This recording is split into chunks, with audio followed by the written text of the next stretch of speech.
হে নকশা বল, গুপ্তধন কোথায় আছে? প্রথমে বাবা বল, তারপর বলবো। আরে বল জলদি, সামনে দেখো।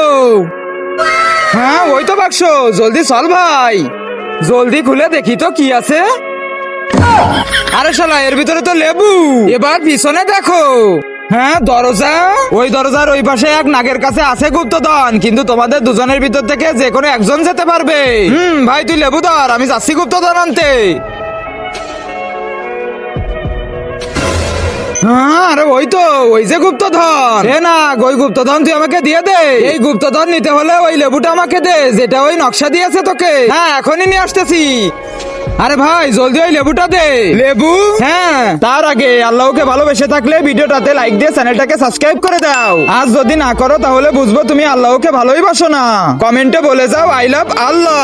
ওই লেবু দিয়ে তো আমি শরবত বানিয়ে ফেলেছি। আরে শালা, এটা তুই কি করেছিস? ওই লেবু দিয়ে আমরা গুপ্তধন পেতাম।